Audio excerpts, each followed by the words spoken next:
আমাদের দেশে যে দুর্ঘটনা ঘটেছে সেখানে যারা নিহত হয়েছেন এবং আহত হয়েছেন তাদের জন্য আমরা দোয়া করব এবং আমরা অনুরোধ জানাবো সবাই তাদের সম্মানার্থে 1 মিনিট নীরবতা পালন করার জন্য। সাভার ট্র্যাজেডির নিহতদের স্মরণে 1 মিনিট নীরবতা পালনের মাধ্যমে নির্ধারিত সময়ের একদিন পর রোমে বর্ণাঢ্য উদ্বোধন হয়েছে জাঁকজমকপূর্ণ বৈশাখী মেলার। শুরুতেই জাতীয় সঙ্গীত।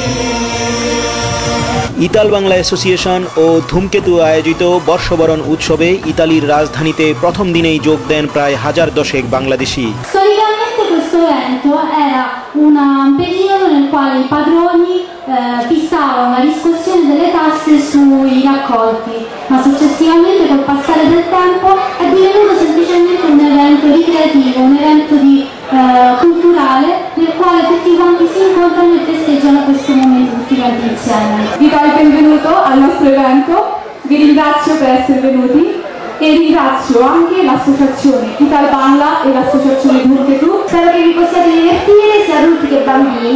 Buon anno e Happy New Year!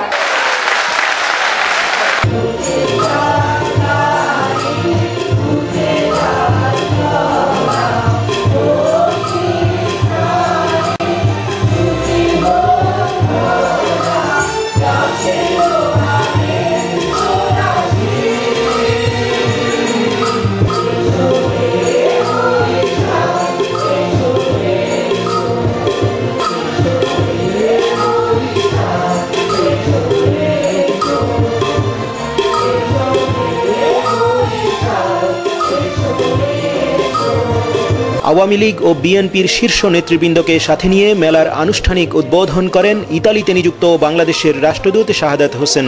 বিভিন্ন সংগঠন সবাই এক মঞ্চে দাঁড়িয়ে বাংলাদেশের নাগরিক বাঙালি এক পরিচয়ে আমরা একই মঞ্চে দাঁড়াতে পেরেছি। আমি দেশ এবং দেশের নেতৃবর্গকে বলবো যে যারা প্রবাসে আসবে তাদের উচিত কিছুদিন হলেও ইতালিতে এসে ইতালিতে আমাদের প্রবাসীরা আছে তাদের কাছ থেকে শিখে যাওয়া যে বিদেশে কিভাবে থাকতে হয়, নিজের জাতির সত্তা বজায় রেখে নিজের বাঙালিত্ব নিজের দেশত্ববোধ বজায় রেখে সুন্দরভাবে বিদেশে কিভাবে অবস্থান করা যায়। এটা বাংলাদেশের নাগরিকদের যারা অন্যান্য দেশে অবস্থান করছে তারা ইতালিতে এসে ইতালিয়ান বাংলাদেশিদের কাছ থেকে শিখে যায়। মেলায় অংশ নিচ্ছে বাংলাদেশের বেশ কটি প্রতিষ্ঠান। বাংলাদেশ সমিতি ইতালির প্রথম নির্বাচিত সভাপতি KM লোকমান হোসেন। আজকে একটা সুন্দর মেলা হচ্ছে, একটা মেলা এরকম ভাবে যদি আমরা জাতিগতভাবে একটা মেলা করতে পারি সবসময় অবশ্যই আমরা আমাদের সম্মানের অধিকারী থাকবো এবং আমাদের সংস্কৃতিকে সকলে পৌঁছে দিতে পারবো। পাশাপাশি আমরা ধন্যবাদ জানাবো বাংলাদেশ থেকে যারা এসেছে। আজকের মেলায় নতুনত্ব যোগ হয়েছে, এখান থেকে বসে বিনিয়োগের সুযোগ সৃষ্টি করে দেওয়া হচ্ছে। এই জন্য আমি অভিনন্দন জানাবো যারা বাংলাদেশ থেকে এখানে এসেছে তাদেরকে। স্থানীয় শিল্পীদের অংশগ্রহণে যথারীতি সাংস্কৃতিক আয়োজন।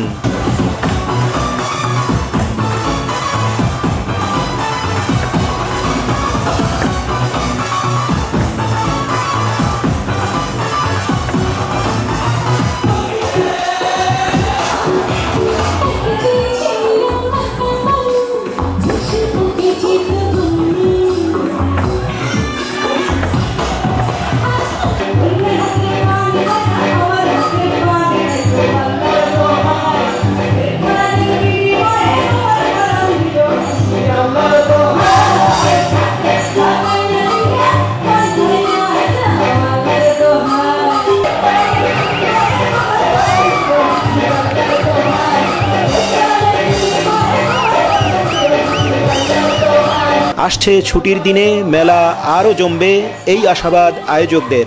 Mainul Islam Nasim, news NRB, Rome, Italy.